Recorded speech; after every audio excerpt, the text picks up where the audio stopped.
silence from you is like the death of a tune. Oh, I have been driven.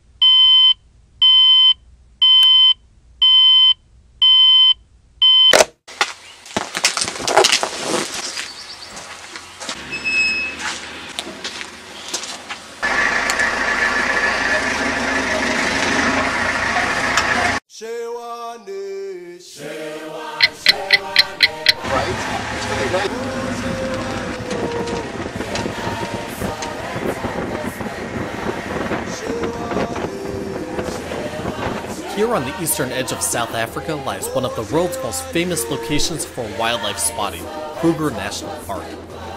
In late August, I, along with my trusty producer, cameraman, and director, ventured out into the bush along with the help of our guide, Jack, a South African of Zulu descent, in search of the best of what the game reserve has to offer. Roughly the size of Israel, the park is home to 507 types of birds, 114 types of reptiles, and 147 types of mammals, including the big five: lion, elephant, leopard, buffalo, and white rhino. The amazing part is how quickly you rack up glimpses of some of the continent's most iconic animals. Of course, it helps when you're speeding along on a converted Land Rover with an expert guide leading the way.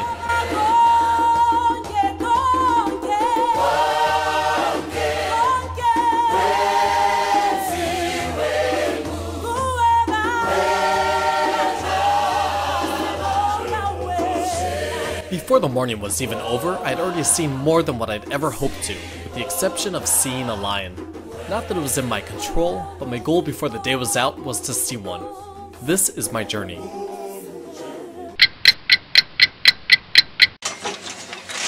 I decided to give the staff a little rest from our hunt, so we stopped at Skukuza Rest Camp, Kruger's largest and one of its oldest camps.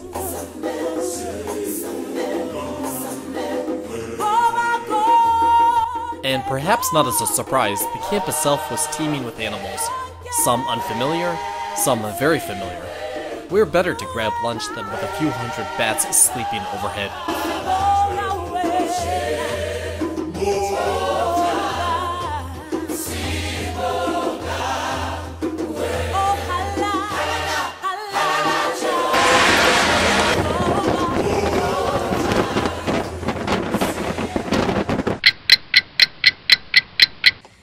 After a leisurely lunch, we headed to our next stop, the menacingly sounding Panic Lake.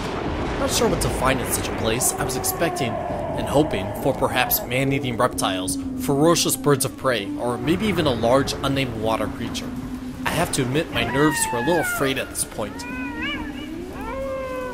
And what did I find? Something even more frightening than anything I could have ever imagined. I stumbled upon tourists. And not just any tourist, but the bird-watching, shush-you-if-you-whisper, visor-wearing type of tourist. Unaccustomed to these strange creatures, I decided to mingle amongst them to see what was capturing their attention so intently. Okay, maybe not the blood-pounding type of excitement I was initially expecting, but I'll take this kind of show over anything on TV any day.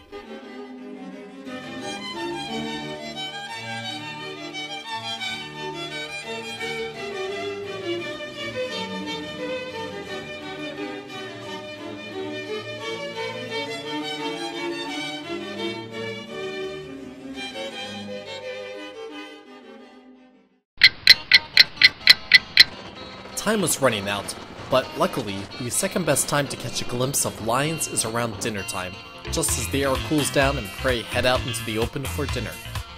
Jack stopped to show us what is affectionately referred to as bush toilet paper, the soft leaves of a common shrub. Better save that for later.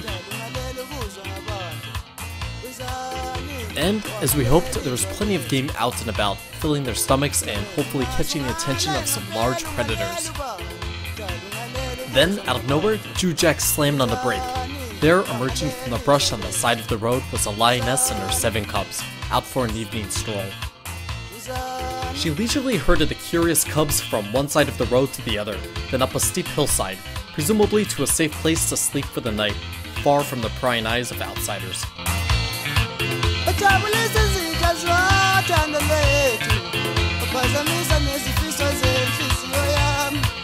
Ujabulisa